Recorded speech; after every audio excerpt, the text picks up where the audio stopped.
All right. Welcome back to the Travi Wavi. I'm your affable host, Travis Eason. We are coming to you live in the 325 once again from beautiful, historic downtown Abilene, Texas, the storybook capital of America. And I've got a wonderful guest on today, proprietor of a wonderful establishment downtown. Many of you have eaten there and enjoyed the essence of what the Adams have brought to Abilene at Vagabond Pizza. But before we get into Jason and find out what he's all about, I want to give a quick little plug for the Ben Ritchie Boys Ranch. And one of our guests we had on a few weeks ago, Nicole Marion, and I think today might be the last day to donate to their cause. Her and Jody are doing this really fun singing. It's not Singing with the Stars, but they're singing and they're raising money for this fundraiser for Ben Ritchie. I think Sam might have brought up one of the links there, but I think today's the last day to donate for those ladies, and it's a really good cause. I know they're trying to raise a big number, but all that money goes to Ben Ritchie Boys Ranch, and it's a wonderful, wonderful establishment we have here in town. So that's my plug for you, Nicole, and for Ben Ritchie, and I hope that goes really well today. All right, getting into the show, Jason Adams. Welcome. Thanks for having me, buddy. Man, I'm glad that you're here.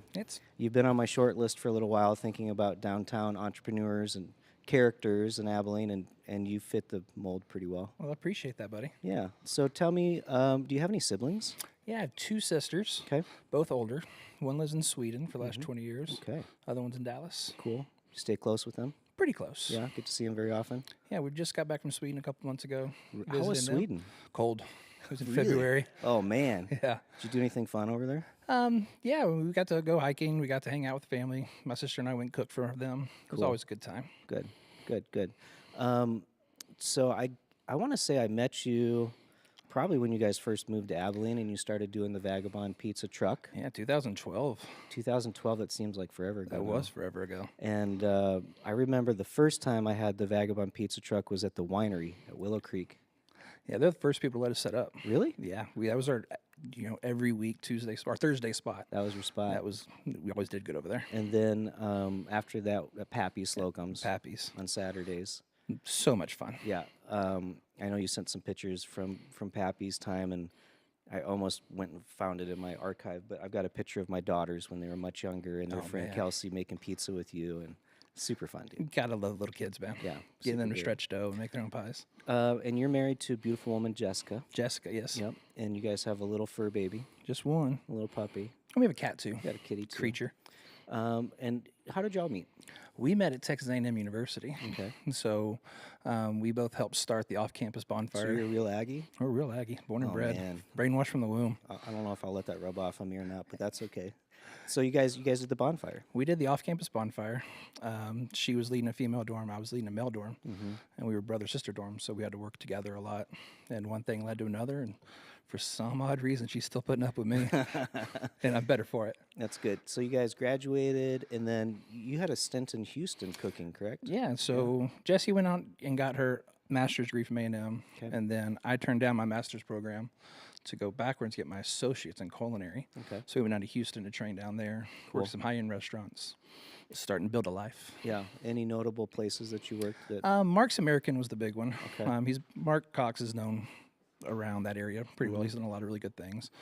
Spent about 5 or 6 years with him, and then we decided to move on. Cool. And why had you been to Abilene before? No. So you're one of the random couples that now that I've known a couple other couples that have decided to make Abilene home randomly.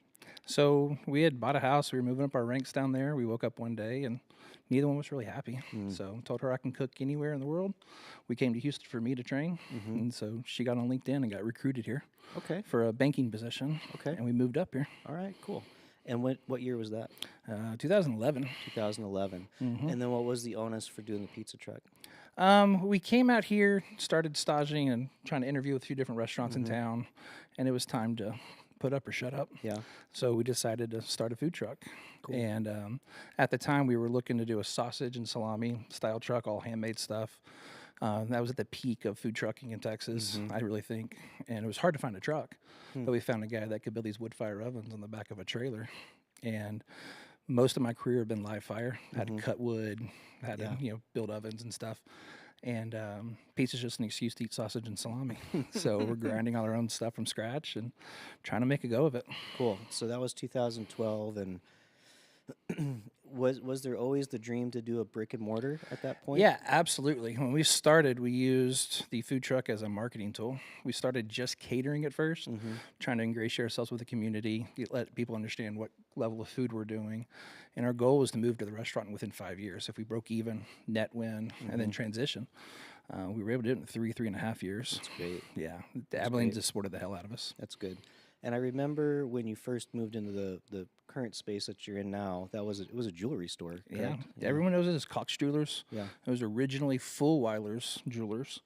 So it's really fun to see people come in and say, "Hey, I bought my wife's wedding ring here." Oh, So that's we'll get cool. a lot of anniversary parties and memories and stuff. And you kept a little bit of that architecture.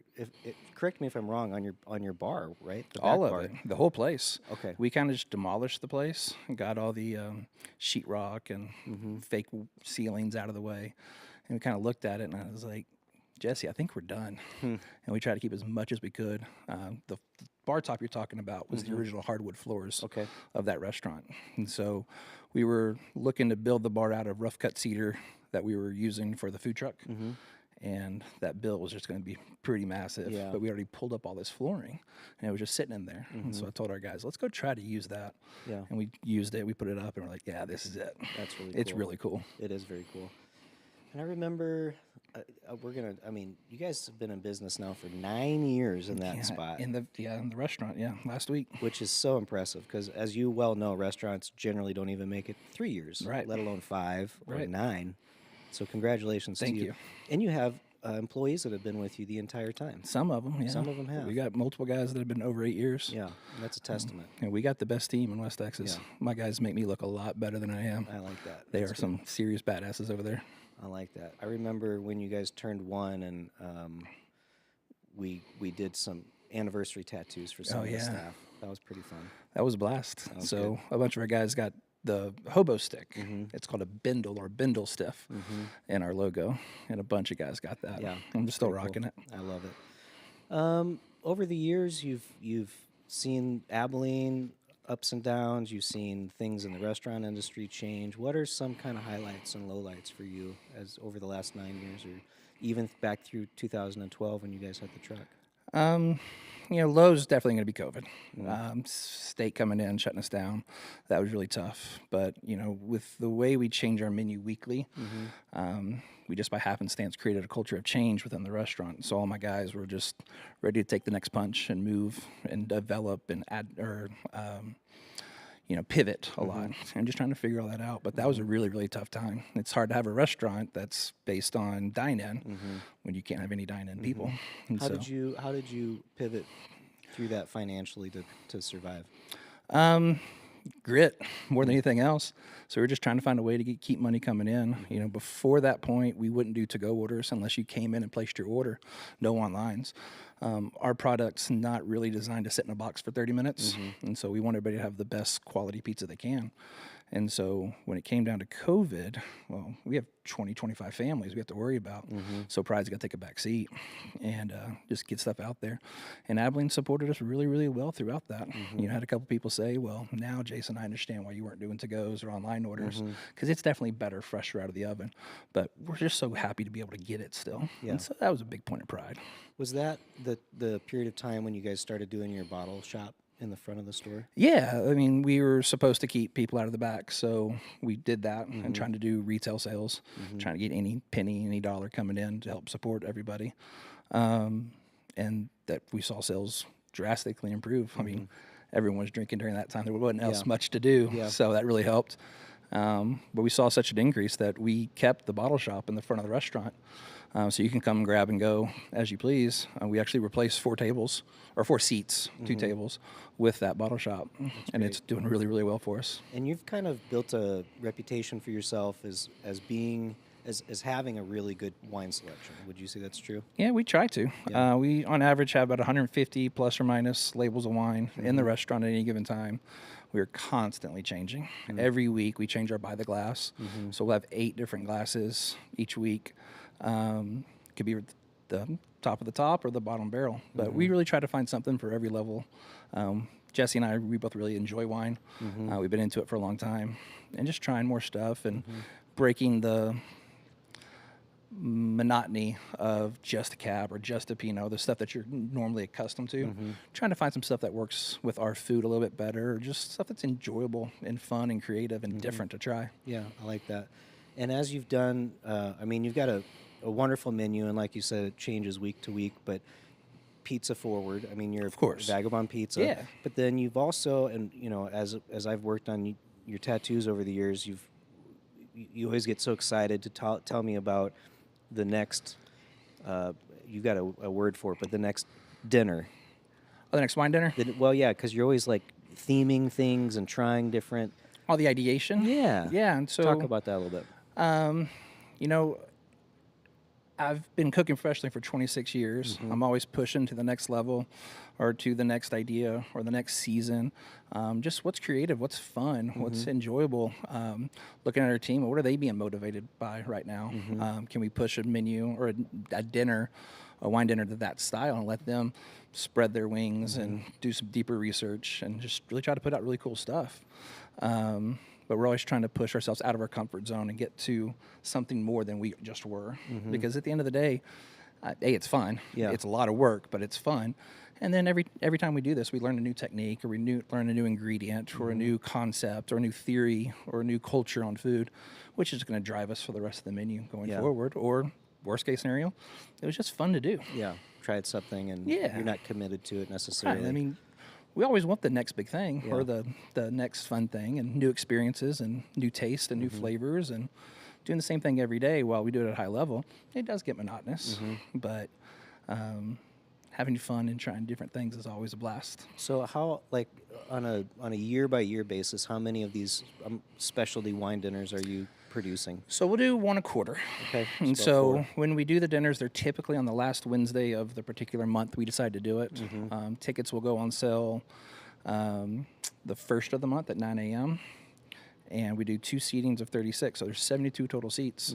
And we've been really blessed that typically these dinners sell out in 5 to 15 minutes. Awesome. It's crazy. It's awesome. Well, and it shows that, you know, Abilene's hungry for not only the quality of food and service that you provide, but then they're excited to branch out with you and try something new and creative. Yeah, because we don't let anybody know what the menu is. They know what the theme is.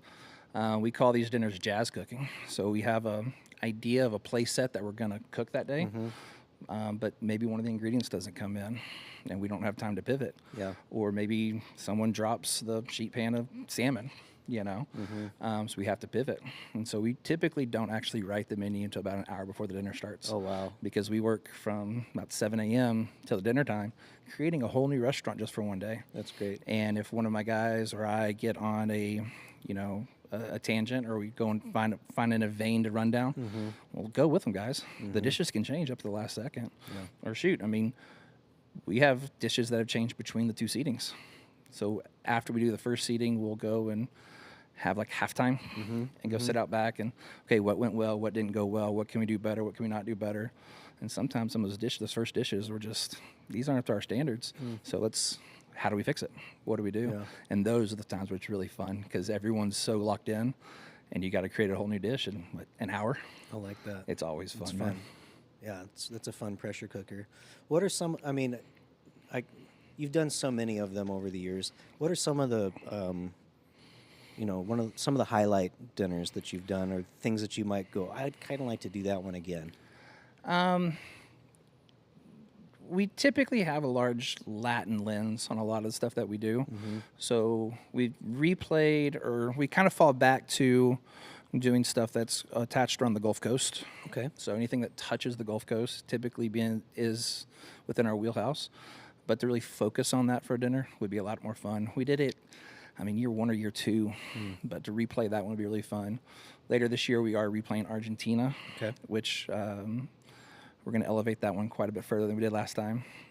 Our next dinner is actually Caribbean. Okay. And we're still working on that. It's going to be interesting. Cool. The highlights, just everyone is fun, man. And as these things grow and evolve, some of our front of the house, some of our back of the house gets more involved with it, and we just keep playing with it. So it's some people have likened it to dinner theater to a certain extent. And just to see where the team wants to push it to and where we want to grow. So each one's better than the last one, so it's hard to answer. After after 9 years in the same spot, are you comfortable there? Are you itchy to branch out, or where are you We're at? looking to branch out. Our goal when we started was to have a few different restaurants and be able to, help motivate either one of our cooks to start something or one of our front of the houses guys to start something, and maybe go along and help them as they do that. We still need a few more spots, obviously, to get to that point, and we're actively looking. But we're always looking. Yeah. You keep your eye to the horizon and try to see what else can come up. Just need the right place, the right time, and all the money in the world, and we can make anything happen. Yeah, for sure. With the right budget, we can do anything, Jason. I had another good question. Let's see if it can come back into my brain. So you've been a downtown entrepreneur with this spot for 9 years now, Right. And so you've seen a lot of change happen downtown. I mean, we're almost catty corner neighbors from Majestic and Neon Parrot Studios to the pizza shop. Right. We can see out front. What are some of the changes that you've seen that you're thrilled about? What are some of the changes that you'd like to still see happen? Well, when we were looking for a brick and mortar, we had some opportunities to go on the south side of town or Potosi or even all the way to Buffalo Gap. But we always saw downtown having so much potential. And we really, I mean, this downtown is fairly unique. It's really quaint. It's a really fun spot. And we've always looked at it as a big snowball sitting on top of a hill. Yeah. And, people like y'all or Beehive or Cypress Street, and the old Abbey House and Poorhouse. We just need a couple of other people to come in and hit that snowball and get it rolling. And we're thankful to be a part of that hit. Yeah. And it's starting to roll. Yeah. The new developments going on downtown, the street work that's happening, I think it's going to be a positive. We're already seeing more business from the hotel downtown. We're seeing when there's an event, all those people tend to come over. Good. And so that's definitely a big positive. And once they finish up all this stuff, I'm anxious to see what happens. Yeah. It looks really good. Yeah, it'll be nice to have a park right across the street that we can both view, and it's nice to have that a little bit of extra parking right there. Nothing against the Reporter News, but it wasn't the most pretty It wasn't building at the most pretty time. building in the world. No, progress. And you just finished Calf Festival last week, and that was a net positive for you. Absolutely. We opened in the middle of Calf Festival 9 years ago. Okay. We didn't do a test run. We didn't do a soft opening. We just kind of said, let's go. There's 3,000 kids downtown. What's the worst that could happen? What was the worst that could happen? Oh, man, we were not ready. So in restaurants, you have, like, when a server puts an order in, it prints out on a ticket, and that ticket goes to the kitchen so we know what to cook. I had neglected to buy ticket rails to hold said tickets.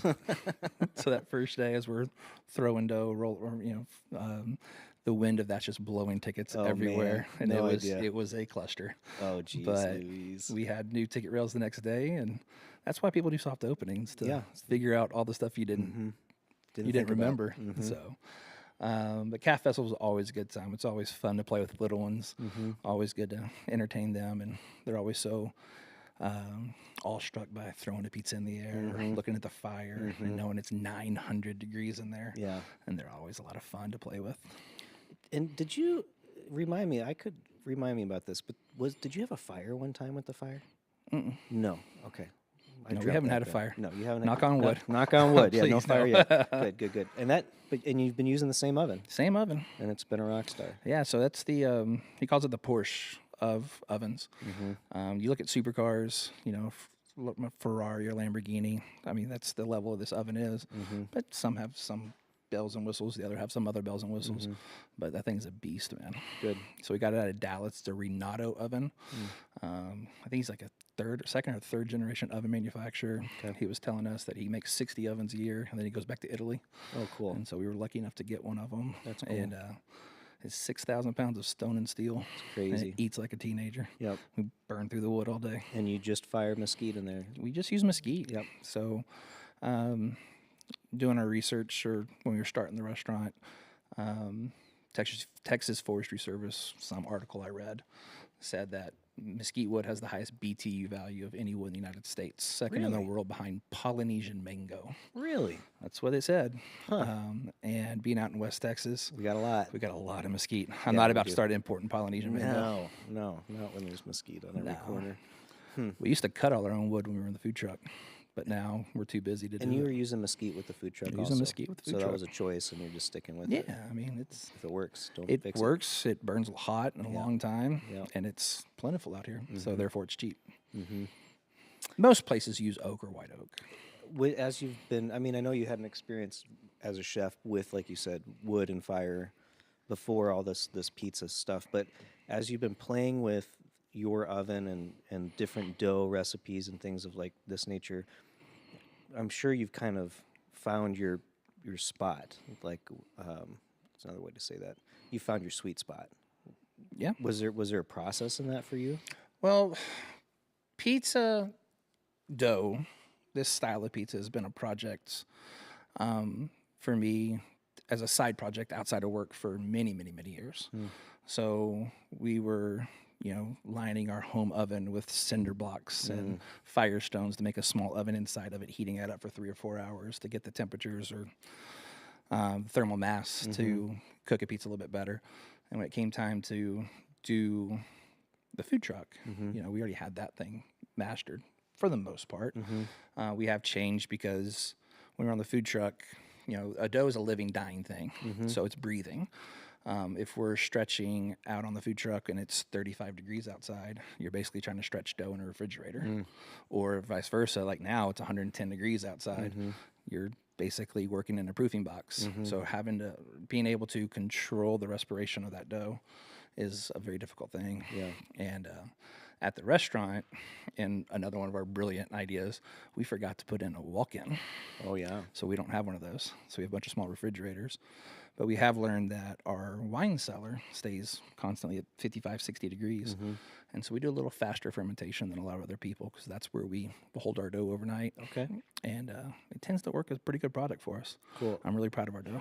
And you've noticed with your dough, I think we've talked about this too, that over, depending on temperature or even humidity outside, that's going to affect your proof and that's going to affect your dough. Yeah, I mean, temperature of the water when you start, if the city's put chemicals in it or not, the relative humidity, barometric pressure, how angry the dough maker is at the day, or not angry, depending on. How much love is in the dough? Yeah, all those things come into play. Yeah. And so you can really feel every step of the process in the final product. And thankfully, we have a pretty consistent product. Yeah. Well, I think it's great that, you guys have been doing this, that it's been successful, that we can, as Abilenians and regionally, we can come see you for a quality handmade product, or products that have been stressed over, worried over, cared about, yelled over. Yeah. From time. Yeah, sometimes. Yeah, it happens. But it's good. I mean, it again, I think, just having 9 years under your belt should feel like a gold medal. It feels pretty good. Yeah. I still got at least one more to go before I put a medal on. But, I want to get to 10. years. You'll get It's it. around. You'll So, get it. So do you have you got a 1-year plan, a 5-year plan? no, for us, it's just been, let's just keep going. We want to build something that we want to be in all the time. We made bad jokes. Well, that's our home. The restaurant's our home. We Yeah. just lay our head somewhere else. So we just built a place that we really wanted to enjoy. We knew how hard work it is and how much time we're going to be there. And if it worked out that other people wanted to hang out there, well, good. If we can make some money doing it, even better. Yeah. But to be able to follow the dream, follow the art, follow the passion of it has been our first goal. And That's good. secondary, let's find a way to feed ourselves too. And maybe we can bring some people along the ride, Yeah. which we haven't been able to do so far. Yeah, it's good. Really is good. You've built a great community over there. Going back to just thinking about Abilene, Storybook Capital of America, what are some ways that you feel like you guys participate in that, and or do you?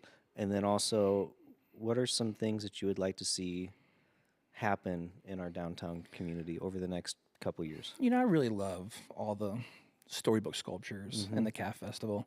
We're sticklers, or not sticklers. We really enjoy the kids. I mean, pizza is intrinsically good for everybody. Little kids always love it. There's a story out there, or a theory out there, that you compare your pizza to the one you grew up with as a child. And I think that our product's pretty good, and some of these kids are going to go out and have some. They're gonna be spoiled. Yeah, be a little spoiled, which is okay. I'm Yeah. okay with that. Yeah. But I'd like to see war statues all More. over, Yeah. not just in the two places they're at. Or there's the Guardians are spread out Yeah. throughout the town a little bit more. I think it's a cool thing. I think it's a good shtick, and I think the city does it really well. And the more time we get more kids around, it's always a good time. Yeah. Good. Good. What are some things that you want to share with us? Share. I don't know. What's going on with you outside of work right now? Jesse and I are starting to do a lot more camping and hiking. Very cool.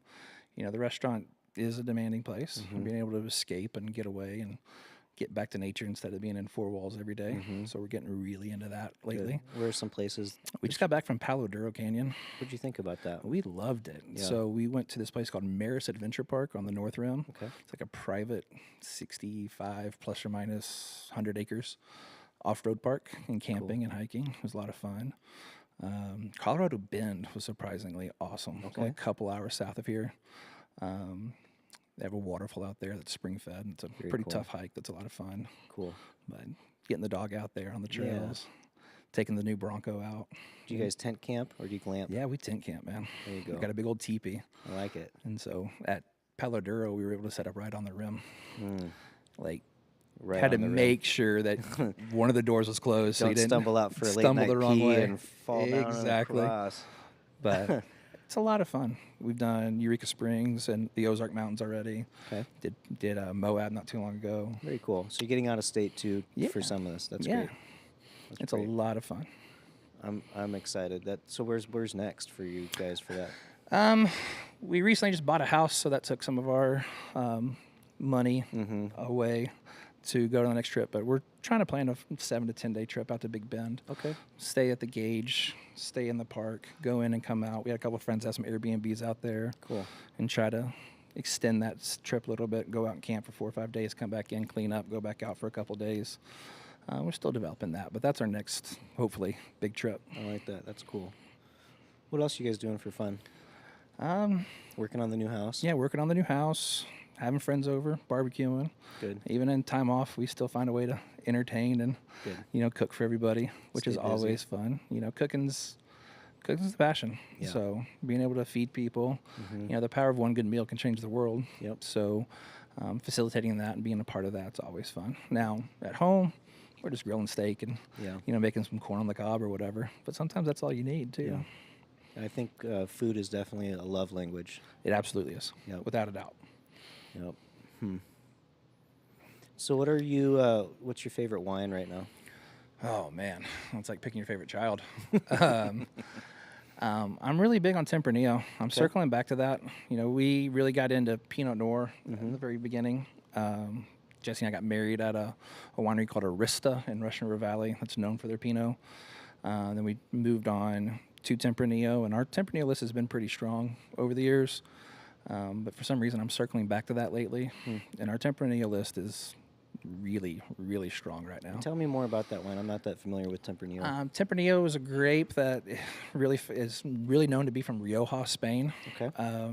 You have a couple different levels of it, Crianza, Reserva, and Grand Reserva. And the joke is oakier and oakiest because they age them in fresh or new wood for so long. It's also a grape that Texas can do really, really well. And it's a grape that I've said for a while that Texas should be serving this or should be selling this a lot. And a lot of wineries are. But the quality is finally getting up there to some stuff that's really, really fun. And we got 2 or 3 on our list that are Texas grown that are really strong. Ciel Buteau with Randy Hester and Peter's Prairie out of Mason, Texas are 2 that come to note. And then the classic ones like Bosconia and Tondonia. Lopez Winery. We have a new one coming in that's at that level too. I can't wait to get in. Cool. I think we're going to debut that on the next wine dinner. Nice. And then it'll be on the menu after that. And you guys also carry a nice selection of craft beers, and some of them are local. Who do you have on locally right now? Right now, the only local guy we have, we still have the last few kegs from Red Gap. Okay. Unfortunately, or fortunately for them, they got to sell their business.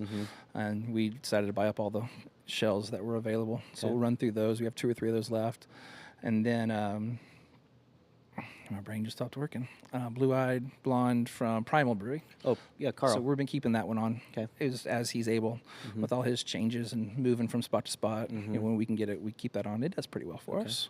Cool. And of course, we had Pappy on from day one. Yeah. Their local yellow, and then Sock Dollar and those guys when they were going. We had So nothing from Sam out at Sun House or Well, from Green Three? he's not producing it, Oh, or he's not- he's not distributing He's anymore. not distributing. So he's He staying kinda in house. just kept it in house. Yeah. That's good. Yeah, I saw Mary yesterday, and we were talking about other I things. love his But products, man. he's He's a got a cool little spot going down great, there too. very cool. He's an unbelievable dude. And then with Green Theory next door, it's why. Yeah, Right. I mean, we're gonna have to charge $2 or $3 more. Yeah. And you can go next door and get And it. get So That's cool. just run up there and get one. We're on a wait. We send people up there. And you guys are open every day except Monday? We're closed Sundays and Mondays. You're closed Sundays and Mondays So, now. Okay. Wife starting out in banking and Yeah. me being in restaurants for so long, when we were really forming, we would see each other for an hour or two a day in the middle of the night or early in the morning. And we didn't want that to happen for our staff. So we give everybody those 2 days off. So they have our staff that work so hard for us, they have some resemblance of family life. And in this industry, can't give you Saturday nights off. Yeah, yeah. But Sunday and Monday is pretty sacred around there. Some people, some of our managers have to come in and do some dough work and stuff just because we're controlled by a single cell organism called yeast. Yeah. And then we do some training every now and then, some wine camps for our servers on Mondays, but those are few and far between because I want those guys to be able to schedule something like any other industry. And then Tuesday through Thursday, 11 to 2. Then we close in the middle of the day, and then 5 to 9. Friday and Saturday, we'll go 5 to 10. Cool. In the same 11 to 2, and then 5 to 10. It's interesting how you mentioned yeast, how we're all beholden to this single-celled organism for dough, but it's also true for beer and for wine. Yeah, and, absolutely. isn't cheese? I mean, isn't rennet like a yeast basically? I should be quiet. I don't know my cheese very well. Yeah, it's a little different, but we take a lot of time to age those. Yeah. When you make cheese, you add the rennet to it. You have to do certain things at certain times because the way you cut the curd or stack the curd or what you add to the curd at what time will change the final product quite dramatically. Yeah. We do a lot of work with Veldhuizen cheese out in Dublin. Okay. And last time we took the staff out there, he let us help him make some cheese. Oh, cool. That was a lot of fun. And so they make a bunch of cheddars, which cheddaring is a machine that cuts the curd in a special way. And then it gets compressed. That's what gives it the introduction of the bacteria or whatever to it. It was super, super interesting to see the process. That's very Our guys cool. geeked out on it for a little bit. And you do some other locally sourcing for some of your ingredients? Or Yeah, you've done that over Farmers the Market, years? True Local. He's not producing right now. He's still working on developing his company up a little bit more. Anxious to get back with him. He's doing some really, really great products. We have stuff out of Wichita Falls. We have stuff around PK. If it's local and it's good, we'll use it. I like that. For a chef, we're always trying to find more flavor. And so allowing, especially fruits and vegetables, to grow in the ground or closer to the ground and let them do what they're supposed to be doing as a natural product, or as nature, I'm sorry. It puts more nutrition and puts more flavor and puts more stuff into it. So, getting, strawberries shipped from South Africa where they have to pick them underripe for them to survive the trip and then artificially, ripen them in some way. We're not introducing any more nutrients to that. Yeah. So buying closer to the ground is always better. I like that. And you still doing salads and mushrooms and all that? No. Oh, yeah. Yeah, all that's coming from local producers. As much as we can. I like that. When it's 125 degrees outside, it's pretty hard to grow leafy lettuces. It So is. we have to expand that a little bit further. Yeah. But when we can, absolutely. What's on the menu right now that you're the most proud of or excited about? Our pasta program. So a couple of my guys have been getting into pasta. We're changing it weekly. We're not doing just basic spaghettis and stuff. We're really playing and pushing the envelope with that quite a bit. We have this Italian dumpling that we've been doing. Yum. So we take a fresh egg pasta. We fill it with shrimp and ground calabrese, which is like a grown-up version of pepperoni, and chive and a little bit of cream. And then we'll make these little beggar purses out of them. And then we'll steam them like Chinese dumplings. And then put our chili crunch all over the top of them. It's so good, man. Yum. Last week we did a chicken fried quail with farfalle, homemade farfalle, which is the bow tie pasta, with arugula and Parmesan. And we have this caper, fried garlic, fried shallot oil we put all over it. And it was really, really good. Yum. So for our listeners that are out of state that may or may not have a chance to come to Vagabond, but they want to try to make their own pizza dough.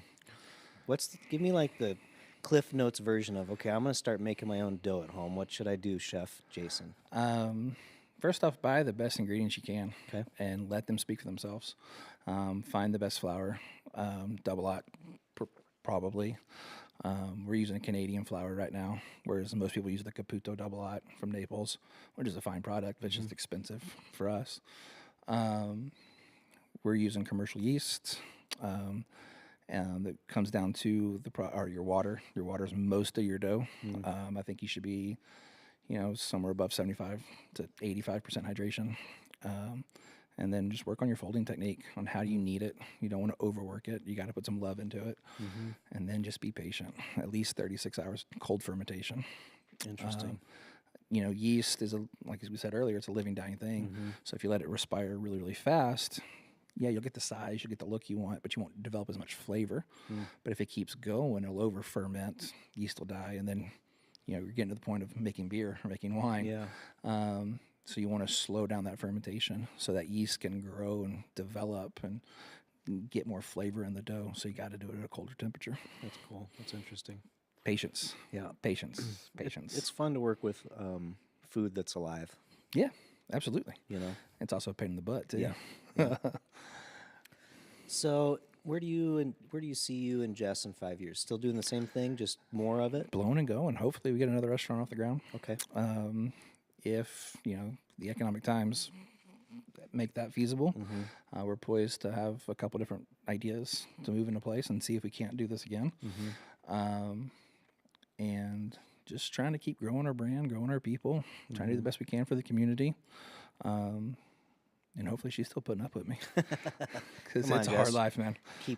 Keep on keeping on, girl. Oh man, Any questions for me? How's podcasting going? This is relatively it's been new. Fun. Yeah, we started last September, and we've gone just about every week. Had a little bit of a break in around the first of the year, Christmas, to kind of reorganize over here, and had a break maybe earlier in the spring because we did the last Cotton Warehouse show. So that was kind of a logistically, it's tough to do this, take it all apart, move it over there the next day. So it was kind Food truck guy, I understand. So anyway, but other than that, we've been doing this. We've had a couple other people show some interest in starting their own podcast. Last week, Crow and Kevin started the Crow Show. I don't know if they're going to keep that going or if that was a one-off, but that was fun to watch. Ben's been doing his breakdown with Ben most weeks, and that's been fun to watch his personality kind of take over that show in a fun way, and it's moving away from just the sports to like history and then local affairs and cultural affairs, and I think it's interesting. So what have you learned from doing this? Because it has to have changed from episode 1 to episode this. It's definitely changed. I think for me,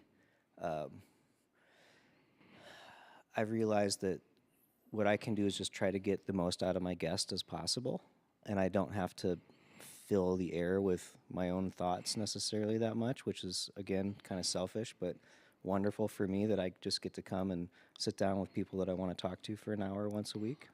That's what you've been doing for a long time, though, with the tattoo work, right? I like one-on-one. I do, whether it's, sitting at your bar when it's closed and just chatting with you, or coming down here and having a cup of coffee with Sam and just sitting outside and watching what's going on, or sitting at my house, on the back deck with a beer and a friend or my son or whoever. I really like the one-on-one. It definitely builds my soul. It makes the day better. That's cool. And then I felt, I don't know how important the Travi Wavi is, but for me, it's been a fun process to bring on different people. Got a couple repeat guests over the last year. We'll have a few more. Jeff Bell's going to come back on in July. Excellent. But yeah, just to sit down, talk, catch up, focus on the storybook capital of America and all of us as characters telling the story. And I don't know that we're that much more interesting or that different from any other little hamlet in the country or in the world, but why not highlight some of the people and just tell the stories? And, you know, maybe in 3,000 years, some aliens will find these and be like, oh, well, now we have a recipe for pizza dough. Yeah, right. Who I knows? don't know how alien water is going to work. Yeah, Maybe I better. don't know. Let's try it. Pull it from Fort Phantom. Man. So That town's a good town, though. I mean, the it people is. have supported the hell out of us. There's some really great people in this community, yourself included. And it's always fun to bash heads together and see what happens. Yeah. Yeah. Throw some ideas on the wall and see what sticks. Get some community get together and have a few drinks and That always helps. see what comes out of it. Right. A lot of good things. What are some things that have transpired in the 9 years you've been downtown that you wish you could like I think about Abbey House all the time. Like I really miss that place. It's a fun place. You know, and it just I don't know, did it make it 5 years? I don't know. 3 Yeah, to 5 somewhere yeah, somewhere in there. in there. But you know, there's been stuff like that that's kind of come and gone in downtown. Are there any other things like that you can? Well, yeah, them in public were always a lot of fun. Yeah. They did a lot for the community. Yeah. Really growing and stepping out and allowing other people to come in. Excuse me. Other people, I mean, we need a few more good ideas. Yeah. I mean, downtown. I think all the stuff over here at the Modus. Excuse me. At the Modus building. It's been They're doing good. some pretty The good stuff. shops Oh yeah, and- absolutely. Yep. Give a reason for people to come and bump into each other. The new you know? bookstore seems to be really Absolutely popular it for is. people. It's good. Once we get past the tracks of the construction, I always forget some of those people. Bodega's doing a really good Bodega's job. doing good. It'll be nice to have this park. You We have the mentioned new arcade. that. Yeah, the arcade. We've been over there a couple Yeah. times. That's a lot of fun. I mean, I think downtown can handle a few more retail and a few more restaurants and bars and keep this scene growing. You know, rising tides floats all ships. Yep. Well, the other thing is you got to make sure your boat's big enough to handle the new waves, and hopefully we can. We're trying to level up as much as we can and be prepared for it. But there's a lot of potential, like we said, and it's that snowball we were speaking to earlier is starting to move, and it's getting really exciting. Yeah. And so there's some more energy that's going on. There was a lull about 4 or 5 years ago that we've powered through, and I'm hoping that we keep growing, man, Yeah. because it's a lot of fun. So I mentioned to you before the show a little bit because we like to touch on the Stargate project, the AI data center project, and you said I don't really have much familiarity. That's cool, but you did say that you've seen some traffic from that as far as business. There's some All the people coming workers and that are going. out there, the executives, they tend to come in the restaurant. Good. So, you know, more people downtown, more people in the area is always a good thing. Yep. If I just wish I knew more about it, No, but that's okay. I always like seeing more businesses. Same thing. Tune into the Travi Wavi. We're going to keep our thumb on it. We're going to try to figure it out. I did reach out to the Caruso folks to see if there's anybody that would want to come on the Travi Wavi, but I haven't heard back. Probably not yet. Don't expect to hear Yeah, anything yeah. back. Very cool. Well, any closing thoughts as we kind of wrap up this another Travi Wavi? Proud of our team, man. Just want Yeah. to reassess or re-say that, you know, I got the best team in Texas. Yeah. You know, I've been doing this for 26 years, and the guys that we got over there, their heart, their soul, their passion, they put into everything. Couldn't do it without them. And they are seriously legit badasses. I like that. And I'm just trying to keep up these days. That's good. So, Well, you've developed a great team, and they all love and appreciate you, and look up to you and respect you. And you have my son. You hired my son TJ. at 16 or whenever, his very first job as a host, and put him through his paces. And I think he still looks back on that with terror and well, you told us to beat them up a little bit, so we did. trial by fire. I mean, if you're gonna get in the get good or industry, get you gotta gone, get man. in there. Yeah. Yep. No, So but it's you're good to see him grow and the stuff he did with your brother down near Yeah. Houston, and then now he's doing his band up here. Yeah. It's really good to see him come back. He's grown up a little bit. He has. It's wild to watch. It's amazing how kids we all grow. do that somewhat. Oy vey. Getting older. Well, Jessica, thanks for letting us borrow Jason today, and all of your wonderful employees. I hope that they subscribe and watch. Oh, they're gonna go and make fun of me for Good. the next week or so. And it'll be good. if you're interested in coming down Thursday mornings, we start these live podcasts about 10 a.m. We have Ben with the breakdown on after this. And I look forward to hosting some more wonderful guests. I've got most of the summer filled up, so I'm really excited about that. Good for you, some more buddy. people that are going to be coming on.